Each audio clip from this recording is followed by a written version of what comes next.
नमस्कार दोस्तों, बहुत बहुत स्वागत है आपका आपके अपने इस YouTube channel exam Guru tips and tricks में। दोस्तों बात करेंगे आज रेलवे ग्रुप डी परीक्षा रीजनिंग के लिए प्रैक्टिस सेट नंबर 21 यानी कि 21 करने वाले हैं। और जैसा कि हमारा टारगेट है कि आप ग्रुप डी में 30 का टारगेट लेके चलो। रेलवे ग्रुप डी परीक्षा में बात करें, रीजनिंग का वेटेज सबसे ज़्यादा होता है जहाँ पे 30 प्रश्न पूछे जाते हैं। अगर जिस भी स्टूडेंट ने रीजनिंग में 25 प्लस प्रश्नों को टारगेट कर लिया, उसका सिलेक्शन बहुत आसान यहाँ पे हो जाता है। तो चलिए शुरू करते हैं। जो लोग अभी अभी जुड़े हैं, पहला बार चैनल को सब्सक्राइब कर लेना। और आज मैं बता देता हूँ 20 इंपॉर्टेंट प्रश्नों को करेंगे इस वीडियो के माध्यम से। और सब्सक्राइब जो नहीं किए सब्सक्राइब कर लेना, साथ में घंटी का आइकन भी दबा देना, जिससे आने वाले सारे वीडियोज को नोटिफिकेशन भी आपको टाइम मिलते रहे। ठीक, आज आपको एक टाइप के अलग प्रश्नों को मैंने ऐड करने की कोशिश की है। अल्फाबेटिकल सीरीज आप पढ़ते हो, लेकिन उसमें अपोजिट जिनको नहीं पता, आज उनके लिए हम कुछ प्रश्नों को लेकर आए हैं। साथ में हम बताएंगे अपोजिट वाले प्रश्नों को कैसे हल करते हैं। और अपोजिट में आपको कुछ चीजें याद करनी पड़ती हैं, उसको आपको घर से देखना पड़ेगा। ठीक है, तो चलो अभी इस वीडियो को शुरू करते हैं। तो पहला क्वेश्चन आपके सामने है। तो क्वेश्चन है यहाँ पे, दिए गए विकल्पों में से विषम शब्द को चुनना है। तो विषम शब्द की बात करें, आप यहाँ पे पहले आंसर को पढ़िए, क्या क्या ऑप्शन दिया है। सबसे पहले भाट दिया है, पाउंड दिया है, दिनार दिया है, इराक दिया है। देखो भाट, पाउंड और दिनार, ये क्या है? ये तीनों करेंसी है किसी ना किसी कंट्री की। लेकिन अगर जो हम बात करें यहाँ पे आपका ये जो इराक दिया है, इराक क्या है? इराक देश का नाम है, यानी कि इराक कंट्री है। तो यहाँ पे आंसर क्या हो जाएगा? ऑप्शन नंबर डी, ये थोड़ा सा डिफरेंट है। आगे बात करें, दिए गए विकल्पों में से विषम शब्द युग्म को चुनना है। तो बात करें यहाँ पे आपको दिख रहा होगा, अगर जो हम ऑप्शन नंबर 1 की बात करें, मॉनिटर क्या है? कंप्यूटर का भाग है। इंजन क्या है? गाड़ी का भाग है। पिच क्या है? स्टेडियम का भाग है। लेकिन स्कूटर हैंडल का भाग है? नहीं, हैंडल स्कूटर का भाग है, यानी कि ऑप्शन नंबर सी यहाँ पे राइट आंसर होगा यहाँ पे। ठीक, ऑप्शन नंबर सी यहाँ पे हो जाएगा दूसरे क्वेश्चन का। क्वेश्चन नंबर 3 की बात करें, क्वेश्चन नंबर 3 यहाँ पे है, दिए गए विकल्पों में से विषम अक्षर को चुनना है। तो विषम अक्षर कैसे चुनेंगे? देखो अल्फाबेट में आपको क्या चीज़ें याद होनी चाहिए। एक तो क्रम आपको याद होना चाहिए, ABCDEFGH कौन कौन से नंबर पे, यानी कि ए की रैंकिंग 1 है, बी की रैंकिंग 2 है, सी की रैंकिंग 3 है। ये आगे से शुरू से आपको 26 तक क्रम याद होने चाहिए। साथ में उल्टा भी क्रम आपको याद होने चाहिए। अपोजिट क्या होता है? ए का अपोजिट की बात करें, ए का अपोजिट जेड होगा। बी का अपोजिट की बात करें, बी का अपोजिट आपका वाई होगा। ठीक है, इसी प्रकार से आप अगर जो बात करें, सी का अपोजिट क्या होगा? एक्स होगा। ये अपोजिट भी आपको याद होने चाहिए। अपोजिट से आपके बहुत प्रश्न आजकल पूछे जा रहे हैं। ठीक है, तो चलो ये वाला क्वेश्चन को देखते हैं, इसमें कौन सा डिफरेंट है। ठीक है, तो इसको हटाते हैं यहाँ पे। तो यहाँ पे पहला क्वेश्चन आपके यहाँ पे आपका ऑप्शन है DEB ऑप्शन है। तो अगर जो हम डी और ई के बीच में गैप देखें, तो डी के बाद ई आया है, लेकिन डी के बाद ई कब आता है? डी के बाद अगर जो हम +2 ABCD के बाद ई, यानी +2 नहीं, एक आगे जाते हैं तो आपका डी आता है, डी के बाद ई ही आता है। ठीक है, ABCD यानी कि +1 आगे गए, लेकिन ई के बाद बी नहीं आता। ई के बाद आप अल्फाबेट में पीछे आओगे तब आपका बी आएगा। कितना पीछे आओगे? -3 पीछे आओगे, तब जाके आपका बी आएगा। इसी प्रकार से अगर जो हम ऑप्शन नंबर बी की बात करें, RTP लिखा है, आर के बाद टी आता है? नहीं आता है। PQRST यानी कि आर के बाद टी आता है जब +2 आगे जाओगे। यहाँ पे दोनों ऑप्शन डिफरेंट निकल के आ रहे हैं। ठीक है, यहाँ पे छोड़ देते हैं, आगे लगाने की जरूरत नहीं है। अभी आगे सॉल्व करते हैं। HIF है, H के बाद आई आता है, GHI, हाँ आई आता है, यानी कि इसमें भी ये भी समान, ये भी समान, ये थोड़ा सा आपका डिफरेंट मिल रहा है। तो यहाँ पे ऑप्शन नंबर देखोगे बी आपका यहाँ पे राइट आंसर हो जाएगा। कौन सा? बी वाला राइट आंसर हो जाएगा। ठीक, आगे चलते हैं, नेक्स्ट क्वेश्चन की बात करेंगे। नेक्स्ट क्वेश्चन है, राजन अपने घर से चलना शुरू करता। देखो इस प्रकार के प्रश्न जब भी मिले तो आप यहाँ पे मैप कैसे बनाओगे? यहाँ पे दिशाओं का ज्ञान आपको बहुत जरूरी है, ये वाला आप हमेशा फॉलो करना। यहाँ पे आपका क्वेश्चन हमेशा सही होगा। इसे पूरब मानना, इसे पश्चिम मानना, इसे उत्तर मानना और इसे दक्षिण मानना। ठीक, अब यहाँ पे राजन को चलाना शुरू कर देते हैं। मान लो राजन यहाँ पे घर है, राजन यहाँ से चलना शुरू किया और क्या क्या चलना शुरू किया, 2 किलोमीटर पूरब की तरफ गया, 2 किलोमीटर मान लो पूरब की तरफ गया। उसके बाद क्या किया? उसके बाद दाएं मुड़ा और 3 किलोमीटर चला। फिर दाएं मुड़ा, यहाँ से मान लो यहाँ से दाएं मुड़ा और 3 किलोमीटर चला। अब बोल रहा है फिर दोबारा दाएं मुड़ा, 3 किलोमीटर चला। फिर दोबारा दाएं मुड़ा, 3 किलोमीटर चला। ठीक, अब आगे क्या कहा है? फिर दाएं मुड़ा और 1 किलोमीटर चला। फिर दाएं मुड़ा, 1 किलोमीटर मान लो यहाँ पे चला, 1 किलोमीटर चला। यहाँ पे क्या बोला? फिर दाएं मुड़ के 1 किलोमीटर चला, फिर यहाँ से दाएं मुड़ा 1 किलोमीटर चला, यहाँ यानी कि यहाँ पहुँचा होगा। अगर जो आपसे दूरी पूछता शुरुआती स्थान से कितना दूर है, तो यहाँ पे आ गया, यानी कि ये पूरा 3 था, ये 1 है, यानी कि शुरुआती यहाँ से 2 किलोमीटर दूर है। लेकिन आपसे क्या पूछा है, अब वह पहुंचा तो किस दिशा में चल रहा है, अब वह इस दिशा में चल रहा है, यानी कि पूरब दिशा में चल रहा। तो ऑप्शन कौन सा सही हो जाएगा, ऑप्शन देखोगे ऑप्शन नंबर यहाँ पे बी, यहाँ पे राइट आंसर हो जाएगा। अब वह पूरब दिशा में चल रहा है। ठीक, आगे चले नेक्स्ट क्वेश्चन की सॉल्व करते हैं। यहाँ पे राजू 25 किलोमीटर उत्तर की ओर चलता है। फिर से यहाँ पे मैं आपको बता देता हूँ, ये पूरब हो गया, ये पश्चिम हो गया, ये उत्तर हो गया, ये दक्षिण हो गया। तो 25 किलोमीटर आपका पूरब की तरफ चलता है, तो हम इसको चला देते हैं क्या, जो 25 किलोमीटर उत्तर दिशा में चलता है, तो जो भी चलता है इसको हम चला देते हैं। तो मान लो यहाँ से चलना शुरू करता है और वो 25 किलोमीटर उत्तर दिशा में चला। मान लो ये 25 हो गया, ये 25 किलोमीटर उत्तर दिशा में चला। अब बाएं मुड़ा और 5 किलोमीटर चला। अब बाएं मुड़ा, दाएं नहीं, बाएं मुड़ा और 5 किलोमीटर चला। अब क्या बोल रहा है, अब ओ बिंदु पर पहुंच गया। यहाँ पर हम मान लेते हैं कोई ओ बिंदु है, ठीक है, ओ बिंदु यहाँ पे मान लिया हमने। अब क्या बोल रहा है, फिर वह दाएं मुड़ा और 5 किलोमीटर चला। हम फिर इसको यहाँ से अगर जो वो दायां मुड़ता तो इधर मुड़ के फिर से 5 किलोमीटर चला। बाद में वह पूर्व दिशा इधर होगी, तो पूर्व दिशा की ओर मुड़कर 5 किलोमीटर, यानी कि फिर से यहाँ पहुँच गया, तो 5 किलोमीटर चला। अब वह वापस प्रारंभिक बिंदु तक की यात्रा करने से पहले उसे कितनी दूरी तय करनी पड़ेगी। आपको पता है, यहाँ से चलना शुरू किया था और यहाँ तक की डिस्टेंस ये 25 किलोमीटर है, और यहाँ पहुँच गया और ये वाली डिस्टेंस ये 5 किलोमीटर है, यानी कि 25 + 5 यानी कि 30 किलोमीटर डिस्टेंस कवर करनी पड़ेगी। ऑप्शन नंबर सी इसका राइट आंसर हो जाएगा। कौन सा, ऑप्शन नंबर सी, यानी कि 30 किलोमीटर इसका राइट आंसर होगा। ठीक, आगे चलते हैं नेक्स्ट क्वेश्चन। फोटोग्राफ में राजेश की ओर, मान लो यहाँ पे खड़ी है कोई, ठीक है, यहाँ पे कोई खड़ी है, यहाँ पे फोटोग्राफ है, ठीक, और यहाँ पे कोई व्यक्ति खड़ा है। तो फोटोग्राफ में राजेश की ओर इशारा करते सुनीता ने कहा, ये सुनीता है, ठीक, ये सुनीता है। फोटोग्राफ में राजेश, यानी कि फोटोग्राफ में कौन है, राजेश, फोटोग्राफ में राजेश है। तो यहाँ पे देखो, फोटोग्राफ में राजेश की ओर इशारा करते हुए सुनीता ने कहा, सुनीता ने राजेश की ओर इशारा करते हुए कहा उसकी माता, यानी कि राजेश की माता के एकमात्र पुत्र। अब राजेश की माता, इसकी माता ये है, इनका एकमात्र पुत्र कौन होगा, एक ही पुत्र है, तो राजेश ही होगा स्वयं। मेरे पिता है, यानी कि इस सुनीता के पिता है, यानी कि सुनीता और राजेश का क्या संबंध है, पुत्री हो जाएगा। ऑप्शन नंबर डी, कौन सा, ऑप्शन नंबर डी। बहुत ही सिंपल ब्लड रिलेशन का क्वेश्चन था, थोड़ा सा समझोगे तो आसानी से कर लोगे। अब देखो यहाँ पे RED को हमने यहाँ पे क्या लिखा, RED को हमने लिखा यहाँ पे 6720। अब कैसे लिखा आपके दिमाग में प्रश्न आएगा, लेकिन अब यहाँ पे देखोगे, अगर जो अल्फ़ाबेट में R की रैंकिंग देखोगे तो R अल्फ़ाबेट में कौन से नंबर पे आता है, तो R देखोगे 18वें नंबर पे आता है। E की रैंकिंग की बात करें 5वें नंबर पे आता है। D की रैंकिंग की बात करें 4थे नंबर पे आता है।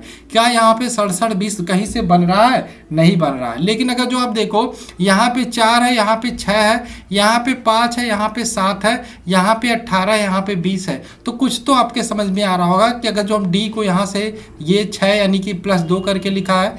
E की बात करें, यहाँ पे 7 है, अगर जो E की रैंकिंग 5 है तो +2 करके 7 लिखा है। R की रैंकिंग 18, यहाँ पे +2 करके 20 लिखा है। ठीक, अब आगे सॉल्व करते हैं। इसी प्रकार से कूट भाषा में पूछा है, ग्रीन को क्या लिखेंगे, GREEN।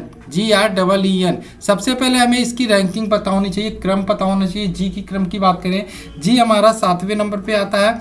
आर की बात करें, आर हमारा 18वें नंबर पे आता है। ई की बात करें 5, फिर ई है, फिर 5 नंबर पे आता है। एन की बात करें 14वें नंबर पे आता है। ठीक, अब आइए सॉल्व करते हैं। तो एन 14वें पे है, तो यहाँ पे क्या हो जाएगा, 16 हो जाएगा। ठीक, ये 2 ऐड करते चले जाएंगे, ठीक है सब में।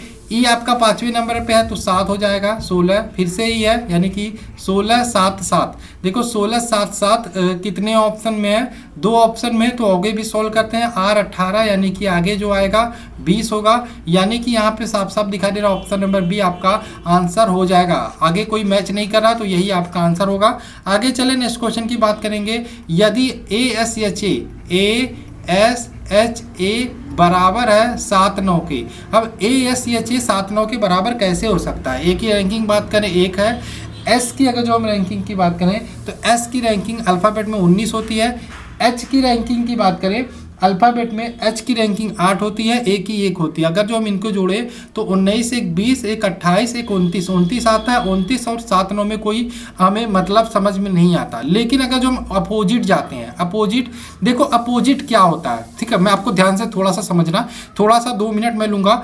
ए B C D E F G H I J, यहाँ पे आगे चलते हैं, के एल एम, ठीक है, यम। यानी कि बात करें, ए की रैंकिंग 1 है, बी की 2 है, सी की 3 है, 4 5 6 7 8 9 10 11 12 13, यानी कि अल्फ़ाबेट में टोटल कितने होते हैं? 26 होते हैं। आपने 13 लिख दिया। अब 13 के बाद जो आता है, एम के बाद एन आता है, यानी कि एन आया, एन आपका 14 नंबर हो गया। एन के बाद एम एन ओ आया, O P Q R S T U V W X Y Z, ठीक है। अब यहाँ पे मैं क्रम लिख देता हूँ जल्दी से, 15 16 17 18 19 20, ये हो गया 21, ये 22, ये 23, ये 24, ये 25, ये 26, ठीक। अब यहाँ पे देखो अल्फ़ाबेट में बात करें, एम तक 13 होते हैं। उसके बाद एन की बात करें, एन यहाँ पे सॉरी यहाँ की बात करें, यहाँ से यहाँ तक 13 ये होते हैं। अपोजिट मैं आपको बताने की कोशिश कर रहा हूँ। यहाँ पे देखो, एम का अपोजिट एन होगा, एल का अपोजिट ओ होगा, के का अपोजिट पी होगा, ए का अपोजिट जेड होगा। यहाँ पे थोड़ा सा समझ में आ गया हो, इसको आपको याद करना पड़ेगा। इस प्रकार से आप पेपर में नहीं निकालोगे। बहुत सारे ट्रिक आपको यूट्यूब में मिल जाएंगे। जैसे मैं कुछ अपोजिट याद कराने की कोशिश करता हूँ। आप कमला पसंद का नाम सुने होंगे, तो के पी शॉर्ट में बोलते हैं, तो के का अपोजिट पी होगा, ठीक है। आप इसी प्रकार से बी वाई से याद कर सकते हैं, बाई। इसी प्रकार से शर्ट याद कर सकते हैं, yes H I R T, यानी कि यस का अपोजिट एच, आई का अपोजिट आर, या आई आर को याद कर सकते हैं, इंडियन रेलवे से याद कर सकते हैं, ठीक। और भी आपको याद कर सकते हैं ए, और तो बहुत सारे आपको वैसे ही याद हो जाते हैं। ए का अपोजिट जेड हो गया, बी का अपोजिट एक्स हो गया। ये सारे आपको प्रश्नों को लगाते समय, जीटी रोड सुना होगा, जी का अपोजिट टी हो जाएगा। एक और चीज़ मैं आपको बताना चाहता हूँ, अगर जो आपको किसी का अपोजिट निकालना हो, मान लो जी यहाँ पे है, जी का अपोजिट निकालना हो, तो जी की देखो अपोजिट की बात करें, अपोजिट में क्या होता है देखो। अगर जो बात करें, एक चीज़ यहाँ पे देखना, मैंने बोला एम का अपोजिट एन होता है, लेकिन एम की रैंकिंग 13 है और एन की रैंकिंग 14 है, यानी कि दोनों को जोड़ते हैं तो हमारा 27 आता है। यहाँ तक क्लियर हो गया। ए का रैंकिंग 1 है और यहाँ पे जेड की रैंकिंग 26 है, दोनों को जोड़ते हैं 27 आता है। यानी कि आपको एक चीज़ दिखाई दे रहा होगा कि अपोजिट को जोड़ने पे हमारा योग 27 आता है, ठीक।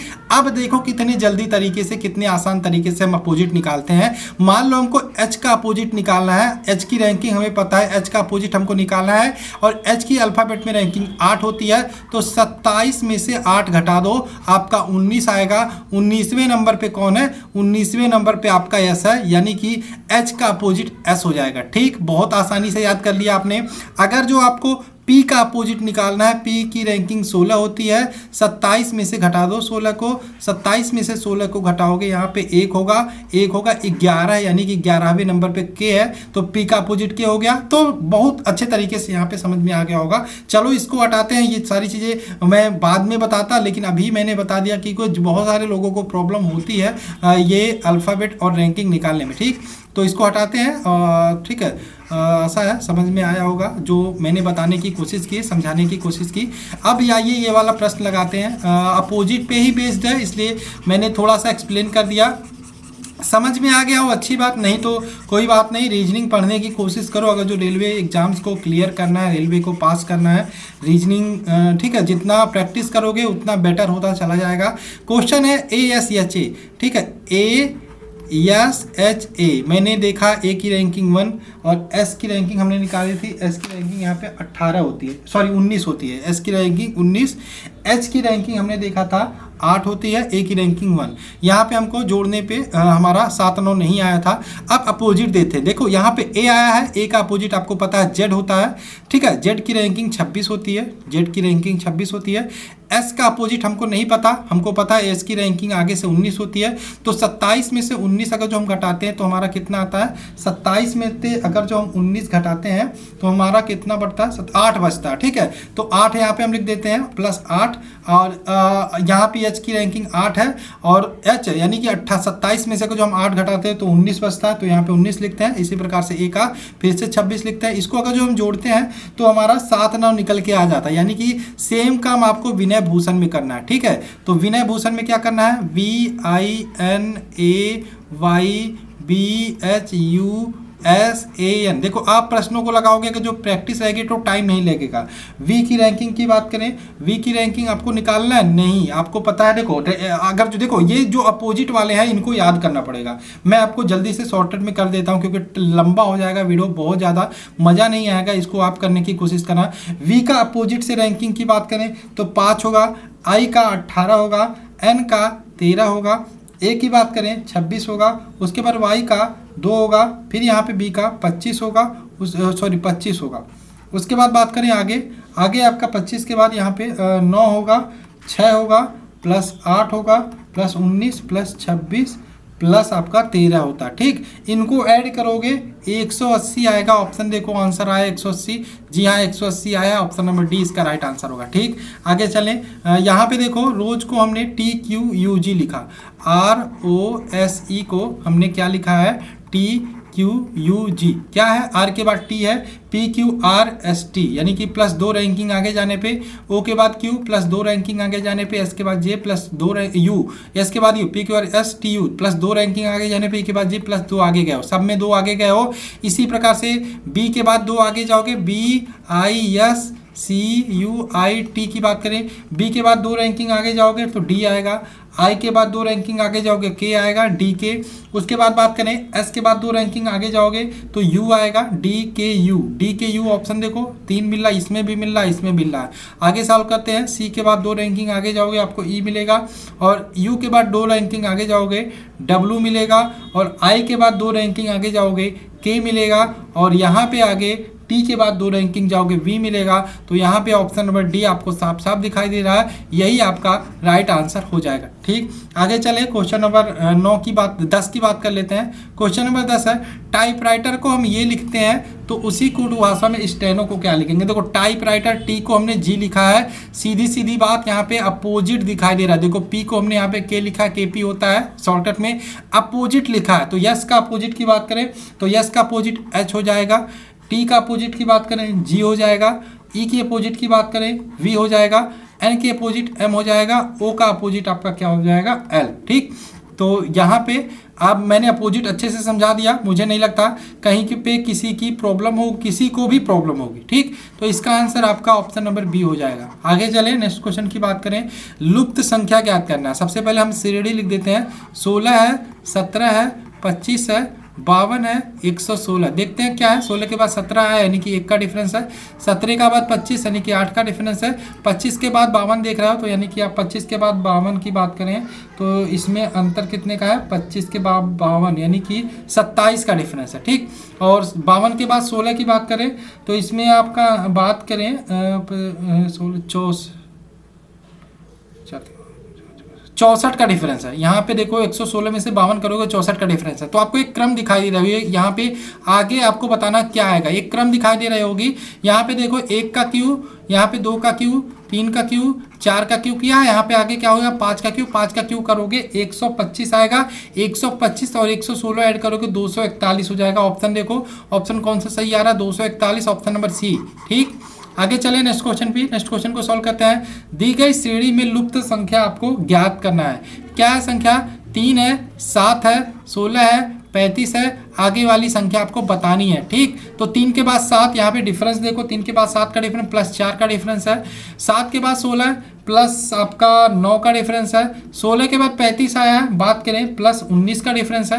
कहीं पे कुछ ऐसा कम मिल नहीं रहा है तो हम एक काम करते हैं, इसका भी डिफरेंस निकाल लेते हैं। 4 के बाद 9 यानी कि प्लस 5 का डिफरेंस है, 9 के बाद 19 यानी कि प्लस 10 का डिफरेंस है, 5 10 आगे 20 का डिफरेंस होगा, यानी कि 19 में अगर जो हम प्लस 20 ऐड करते हैं तो यहाँ पे हमारा कितना निकल के आता है 39, प्लस 39, 35 में 39 ऐड करते हैं कि देखो आंसर आ रहा है कि नहीं। हाँ, आपका 74 आ रहा है, 74 आंसर में है कि नहीं ये भी चेक कर लेते हैं। जी हाँ 74 ऑप्शन नंबर सी में हमें दिखाई दे रहा है, यही आपका आंसर होगा। ठीक, इसी प्रकार से ये वाला देखो, ए के बाद ई है, ई के बाद जे है, जे के बाद एन है, एस के बाद डब्ल्यू, डब्ल्यू के सॉरी जे के बाद एन है, एस के बाद डब्ल्यू, एन के बाद यस है, यस के बाद डब्ल्यू है। ठीक, तो इस पे हम एक क्रम देख रहे हैं, ए ई जे एन एस डब्ल्यू, आगे हमको बताना है। ए के बाद ई आया है, यानी कि ए के बाद ई कब आएगा, जब आप +4 रैंकिंग आगे जाओगे। ई के बाद जे कब आएगा, ई के बाद जे आएगा जब +5 रैंकिंग आगे जाओगे। इसी प्रकार जे के बाद एन +4 आगे जाने पे, एन के बाद एस +5 आगे जाने पे,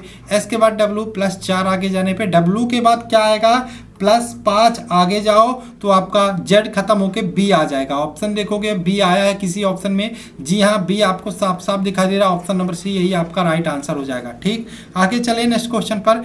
एंटरटेनमेंट अक्षर का देखो, एंटरटेनमेंट एक अक्षर है, इनमें से इसका प्रयोग करके इनमें से कौन सा अक्षर नहीं बनाया जा सकता, सो साफ साफ दिखाई दे रहा है टर्मिनल। टर्मिनल में आपका यल है, लेकिन एंटरटेनमेंट में कहीं भी यल नहीं है, तो यही पे ऑप्शन नंबर सी या बी आपका राइट आंसर हो जाएगा। आगे चले नेक्स्ट क्वेश्चन पे। ज्योति तीव्रता की बात करें, जो संबंध कैंडिला से है, ज्योति तीव्रता की बात करें जो संबंध कैंडिला से, देखो यूनिट है, ठीक है, यूनिट है, ज्योति तीव्रता की यूनिट कैंडिला। उसी प्रकार से दबाव की यूनिट क्या हो जाएगी, पास्कल हो जाएगी। ऑप्शन नंबर सी पास्कल होती है एसआई यूनिट दबाव की। आगे बात करें विनम्र, आपको पता है विनम्र और गर्व में क्या संबंध है, दोनों अपोजिट है, यानी कि विपरीतार्थक शब्द है। इसी प्रकार से अज्ञानी को हम कह सकते हैं अवगत, सब कुछ जानने वाला, पहले से जानने वाला बोल सकते हैं, ऑप्शन नंबर सी। ये वाला देखो बहुत ही सिंपल वो प्रश्न है, यहाँ पे 3 को 27 लिखा है, यानी कि 3 का क्यू किया है। अगर जो हम 4 का क्यू करते हैं तो देखो आंसर कहीं पे मिलता है 64 मिलता है, जी हाँ यहाँ पे ऑप्शन नंबर 20 का राइट आंसर होगा। आगे चले क्वेश्चन वाला, ये देखो सी को ई को हमने 70 लिखा है, सी ई को 70 लिखा है, तो 70 कैसे आया देखते हैं। सी की रैंकिंग की बात करें 3 होता है, ई की रैंकिंग की 5 होता है। अगर जो 35 आ रहा है तो 35 में 2 से मल्टीप्लाई करते हैं तो 70 आ जाता है। इसी प्रकार से डी ई की बात करें, डी की रैंकिंग 4 होती है, ई की रैंकिंग 5 होती है, 45 आ रहा है, गुणा 2 करते हैं 90 आ जा रहा है। आंसर देखो कहीं पे भी 90 दिखाई दे रहा है, तो ऑप्शन नंबर ए में दिखाई दे रहा है 90, तो यही आपका राइट आंसर होगा। आगे चलें, ये वाला क्वेश्चन देखो, यदि प्लस का अर्थ भाग हो, भाग का अर्थ माइनस हो, माइनस का अर्थ गुणा हो, गुणा का अर्थ प्लस हो, तो यहाँ पे आपको बताना है। सबसे पहला काम नंबर को आप डिनोट कर लो, और ये जो प्लस माइनस है इसको आप छोड़ते चलो, 16 4 2 8। अब देखो प्लस को क्या कह रहा है, प्लस को यहाँ पे भाग का है। उसके बाद बात करें गुणा है, गुणे को क्या कहा है, गुणे को यहाँ पे प्लस का है, ठीक है, गुणे को यहाँ पे प्लस का है। और माइनस की बात करें तो माइनस को यहाँ पे गुणा कहा गया है, और यहाँ पे प्लस की बात करें प्लस को माइनस कहा गया। सॉल्व करते हैं, 16 48 का भाग दोगे, 16 3 48 3 हो जाएगा, 4 गुणा 2 यानी कि +8, यहाँ पे -8, यहाँ से +8 -8 कर गया, 3 आंसर आ गया। कहीं पे देखो ऑप्शन में 3 दिखाई दे रहा, 3 दिखाई दे रहा, ऑप्शन नंबर है यही आपका राइट आंसर होगा। ठीक, आगे चले अंतिम क्वेश्चन की बात करें। माँ और उस पुत्री का आयु का योग, माँ की आयु मतलब x मान लो, पुत्री की आयु y मान लो, दोनों का योग दिया है x + y = 60 साल, ठीक है, 60 ईयर दिया है। उनकी आयु के बीच अंतर मतलब x-, ये तो मैथ का क्वेश्चन हो गया, कहाँ से रीजनिंग में मैंने डाल दिया। ठीक, यहाँ पे 30 ईयर हो गया अंतर। सॉल्व कर लेते हैं, दोनों को जोड़ देते हैं, 2x बराबर आपका 60 30 90, तो x की वैल्यू आ गई कितनी, 45। और आपने क्या माना था, माता की आयु x माना था, और माँ की आयु निकालनी है, तो माँ की आयु कितनी आ गई, 45 वर्ष, ऑप्शन नंबर सी। अगर जो आपसे पूछता पुत्री की आयु बताओ, तो इस 45 को आप क्या करते, इसमें रख देते, यानी कि 60 में से 45 तो 15 साल पुत्री की आयु हो जाती। तो ये आपका आंसर पुत्री की आयु, ये आपका जो क्वेश्चन का आंसर ऑप्शन नंबर सी। ठीक है, तो आशा है आपको ये वीडियो समझ में आई होगी, सारे क्वेश्चन अच्छे लगे होंगे। तो चलिए वीडियो को ही खत्म करते हैं, मिलते हैं नेक्स्ट वीडियो में। जय हिंद दोस्तों, जय भारत।